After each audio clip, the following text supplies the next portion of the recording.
What is up, everyone? This is Soul with another video, and we're looking at the real content. We're looking at Azeroth Beautiful, a look at housing interior design. Oh, snap. Okay, so here we go. Welcome home, adventurers. In our previous housing article, we shared a high-level overview of our plans and philosophies. This time around, we're getting concrete and discussing specifics for decoration systems. It allows us to not only show off some of what's possible, but also to answer some of the common questions and concerns we've seen come up from the community.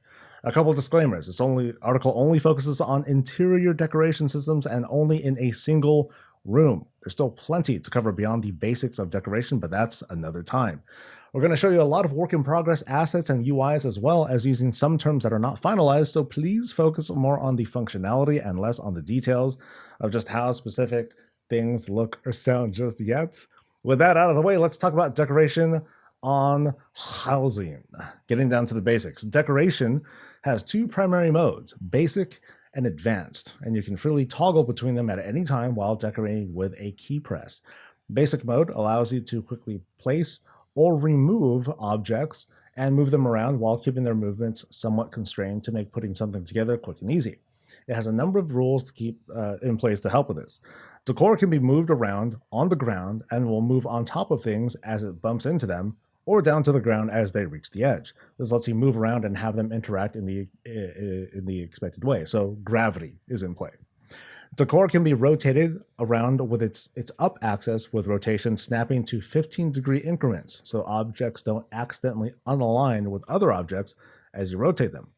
And oh, they have video. Video! Oh, snap. Oh, here we go. So do the thing. Okay, I like that. You can move it, you can plop it, and it goes in those like little grid segment things. Bigger. Okay. Look at that bed, dude. Okay, check out the bed over there. You got some nightstands over there. You got bookshelf. You got contraption, candle thing there. And we got space. Check it. We've got space. That sounds goofy, but whatever. We got window back there. We got little leafy stuff. Bookcase with some books inside. And it looks like there's like a little object on top of the thing. And we got a little goblet. And there's a book on top of the bed. That's an interesting touch. Interesting little detail that they added to that. Decor has collision with other pieces of decor as well as the floor, wall, and ceilings, and players are unable to move decor through other things. There's no losing things in the wall. Decor will align to the floor, wall, or ceiling depending on what sort of decor it is, as in a rug will align with the floor, while a painting will align with the wall. If you move it around the corner, it'll continue to align properly. This also means decor will snap to the ground if you move it off of something. And so here's another example. So window moves. Oh, sick. And it kind of goes there too. Okay. So I think what I'd like to see here is, automatic error detection. So if it moves on to, like, let's say here where it's not supposed to go, it should it should turn red or something. Same thing here where it's like, okay, this is an improper placement. But I do like check it out. Like take one more look at it. Look how the item glows and how it provides like a lighting thing across the whole damn thing. So this is like, there's like not some RTX shit going on. But you have, oh, sorry. I don't want to curse in these kinds of videos. You can tell. And that is a cool touch. Now let's look at other things here too. We got a stove. We've got an undermined couch right over there. We've got a really thick, see, that's like a pad for a standing desk. Look at how thick that rug is, but you know what I mean. But then being able to move the window, actually, I think the glow is the window. So hold the phone. So here's the thing.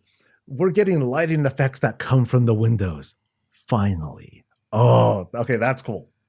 At first I was thinking, oh, it's a lighting effect to highlight where the thing is. No, this is so we can look at how the lighting from the window affects other objects, and it's doing it real time.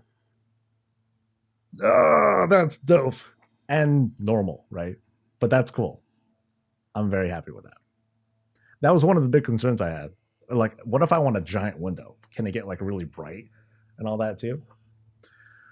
Okay, moving on. Certain types of small decor will parent to certain types of larger decor when placed on top of them. This means when you move the larger decor, the small decor moves along with it. This allows you to, for example, place books on a bookshelf and then move the whole shelf instead of having to move everything individually. I'm sure they're just nutting looking at being able to make these example videos because I am. So you take the fishy or the lobster, you put on top, the thing that goes there and rotates to do whatever. And then we take the whole damn thing and move. It all goes together. Very practical, very cool, and nothing else new there. But no, that's very very helpful. Good God, that table is thick. Damn, that's heavy. All right, players can show a grid and enable snapping, which will snap decorations to points on the grid, helping you keep everything neat and tidy. It'll even shrink down when you're placing something on a smaller surface like a table. And now we're looking at advanced interior design. But that's so restrictive, you hear you saying. Don't worry, just switch to advanced mode and feel the true power at your fingertips. Advanced mode effectively turns off a lot of the rules of basic mode, but also offers up additional tools of its own as well. Decor has no collision in advanced mode. If you want to push it, so we could do, I think we could do some crazy shit here. And check it out. Here, sorry, I'm gonna have to leave it at this size because my damn face gets in the way. So check out the UI though. We'll pause there. So here's like the more extensive placement. So so no more snapping through the grid. You can phase stuff in, and the game is cool with it. Oh, that's gonna be wild, dude. We're gonna be able to do a lot with this, especially if we're able to come up with like facades and stuff, and then we can make our own walls, barriers, and all that stuff. That's hella cool. That's hella cool. And of course, if this chair happens to not sit exactly the way we want to, they're totally cool with allowing you to break them rules and phase stuff through if we want to. So I want to pause for briefly and take a look at this menu here. So here we can see, and I apologize. You know what? Screw it. Let me just make this bigger, and then I'll hide. Y'all don't need to see me right now. So you can see here, you have categories on the left, and you have a search bar, you have filters, and here's all the items here. But also notice there's a quantity that's being placed here. So something that I predicted was, if you make something or if you buy something and you add it to the transmog menu, maybe you'll get unlimited uses out of it, or maybe we need to craft multiples of these things. And it looks like in these cases, at least, there are multiples that we would need to get if we want to place, a whole bunch of things at once. Now, we're not seeing everything here. And of course, we're not even doing the blog piece. So we don't know if there's going to be like super unique stuff that appears. And, maybe we can only place one at a time. But, what does that mean for other houses too? So those are things to consider as well. Like, what if I build another house? Does it have its own separate inventory, or do I need to have like a whole bunch of stuff if I want to own multiple homes, if that's really gonna be a thing? So that's pretty wild. That's cool. We're learning. You can enable gimbals, little 3D controls on objects, which allows to move objects on all three axes, including floating them up into the air without having to jump through hoops. Oh, we can even do that? Okay, let's see this. So advanced mode, and then dude takes the table and he's there, and then he raises it into the sky. They don't care. Oh man, they don't give a fuck about how they play stuff. Oh, that's cool. That's wild, man. That's wild. Chat's telling me look the right side of, yeah. So here's like Here's like an object limit, right? So there's a limit to how many things we can place. That's totally fine. That's how it goes. But I did not expect this. I didn't expect them to be like to be so freeform that they're like, you know what? If you want to have like a thing where it's like, oh, this is my magic spot, and I have all these objects floating in the sky, you could do that. That's neat. That is so cool, man. I wonder how that's going to collide. If there are going to be like collisions possible with something like that. Like, can you have a house that just has debris, just debris and garbage like floating all over the place? That'd be cool if you can add an effect where you can have like the actual like vroom, vroom, that sort of floating animation. That'd be kind of cool too. Different gimbal can be used to rotate an object freely on any axis as well. Okay, let's see this one. So dude takes the table and they are taking that. Okay, rotating it freely like that. And they can also rotate it like that too. Yeah. So you can place things however the heck you like. You can have like oh no, it's like a ruined house and things are like thrown over as if like you're defending it against like dudes that are barging in. Can you jump on that table? Because then if you could, you can make sick ramps. Sick ramps to like jump off of. Or you can have like a bunch of tables and you can have like this weird like staircase kind of thing. That's crazy. This is something else. And finally, a third game can scale an object size. You can do size within some generous limits, making something smaller or oh dude. Okay, so dude takes a thing. And okay, the main object gets smaller. The parent objects, they stay the same. But you can make things bigger or smaller with respect to your giant or tiny race. Everyone can have their little baby tables. I can make this thing potentially smaller or potentially massive. And then I can have my gnome sit on the thing. Or I could have like a Zandalari troll, Kultir and Torn sit on a little baby tiny chair and make it look all awkward, which would be awkward. But the thing is, we have the freedom to make it like that if we want to. Advanced mode lets you interact and design things with very specific controls to make whatever your heart may desire. Internally, using this, employees have taken bushes and made them into garlands for their fireplaces, constructed a boat's prow from a bed, or made paint buckets into small spice racks for their kitchen. So here's like a bigger example of what's possible by like taking some of these things and resizing them into whatever, and they're able to like shift and move these things exactly the way they want to, right? So if I wanted to, I could have a wall of Christmas trees. and like that's the house, just a whole bunch of Christmas trees. That's oh man. Oh man. They're doing a lot here. Now, some of my questions are like with individual pieces, like these wall pieces and stuff. I'm going to be very curious on how they handle those sorts of things. Like, can I change the shape of this room, like walls and stuff? If we can place wall sections, then oh man, the possibilities are just wild. We'll be able to do so much with this and have housing shapes the way that we like. We've been dying for housing. In addition to, dude, we're still like a little more than halfway through. Wow. In addition to decoration modes, we wanted to call out some other functionalities and choices we've made. Some because they're cool and worth sharing, and others because they directly answer some of the questions we've seen since the first article went up. For newly created assets, as opposed to legacy ones from existing art, we're allowing players to dye them a variety of colors. So, if you find a chair but wish the upholstery were blue instead of gray, you can make that change. But what if the blue doesn't match the stain of the wood or the color of the metal? Now we can fix that as well. Okay, what kind of variety do we get here? So customize mode, bed, that's a lot of palettes. So you could do the frame, right? I can barely read that. So folk dyed beds, slot 1 or something. Okay, so we can do like these individual things. Oh, that's sick. You can have iron colored, copper colored, freaking green. Oh, nice.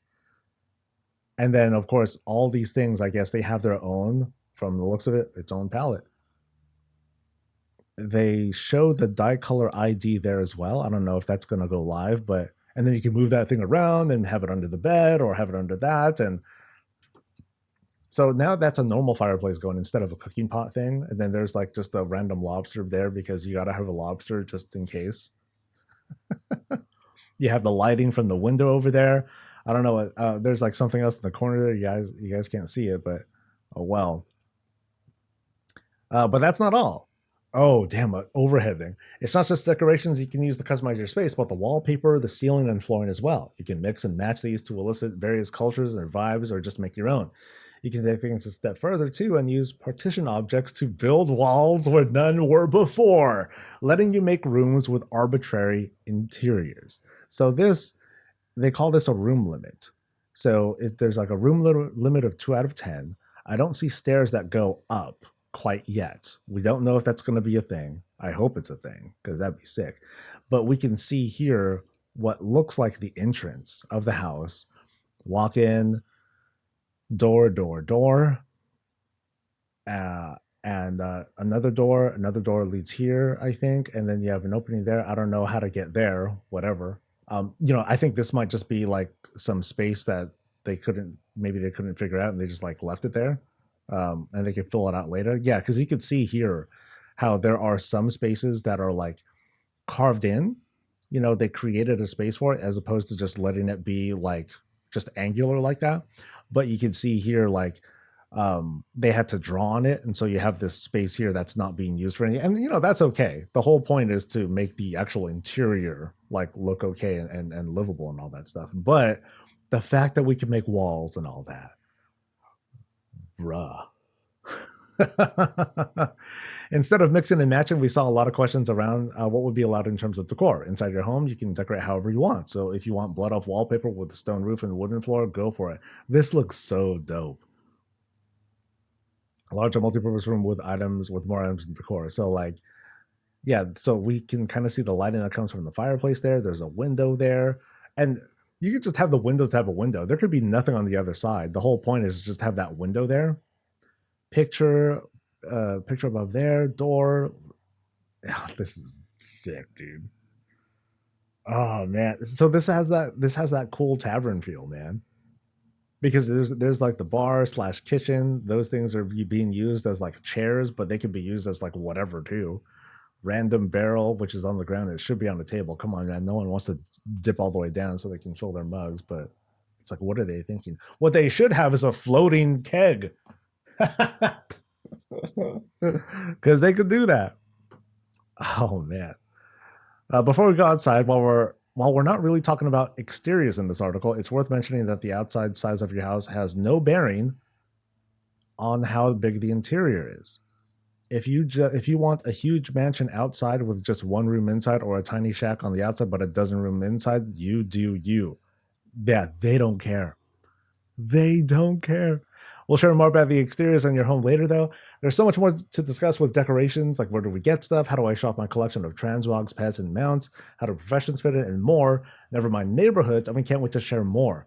Please keep sending us your feedback, and we'll keep building. But in the meantime, here's another screenshot of a team member made mixing some various styles with, a lot of it's some of the same stuff, but now we're seeing like these, more filled out bookshelves, unnecessary chandeliers, whatever. Nice little place to sit so you can like look at your gear or whatever. Carpet, floor, shaped walls. Kind of a weird separator there, but whatever. We look forward to sharing more with you as we continue to blah, blah, blah, blah. Damn. Dude, this is some like mind-blowing stuff we're seeing here. And one of the big takeaways is freeform movement of stuff. A lot of things that they just don't care for. So if there's going to be clipping or whatnot, they're like, sure, whatever. Let's not sweat the details. But then there's an easy mode for people who just aren't used to that stuff. The fact that the exterior can be whatever, that's cool. You can have this whole like, this is my magic tent, and inside this tent, nasty dungeon of violence. It's a fight club inside or something like that. That's cool. A TARDIS house is what Chad's saying. Yeah, yeah, you could have something like that. That's neat. This is there's a lot to react to. I'm gonna wait for Saturday to like talk more on this, but I'm blown away. I am absolutely blown away by the freedom that they're allowing here. Um, I guess questions that kind of come to mind will be like in the near future or with the immediate launch. Like we have all this cool stuff, um, but what about character interactions? Like I really hope that they do a good job of making some of these objects more interactable. Like for example, like the bed. Like I'd love to have a bit more of a proper like animation for sleeping on a bed as opposed to just like using our current animations for it. But uh, that's kind of nitpicky at this point because what they've done with this article, they just took a hammer to a lot of the big concerns that we've had, and they're like, "Yep, we're going to give you guys pretty much everything you want, pretty much everything you want." And when this launches, like at least at the start, people are going to be locked the hell in. They're going to be here for hours trying to figure this out and trying to build whatever the heck they feel like. Um, but yeah, I do definitely have questions for later. Like, how do you get all this stuff? We saw that there's like an inventory of things that we can buy or make or collect or whatever. Um, and they mention professions and all that stuff. This is going to be big. This is going to be huge. This is going to cause such a huge economic like boon for the game from God knows what. It's a lot. There's a lot to, yeah. React, comments below, please. Stay safe, stay healthy, and stay breezy.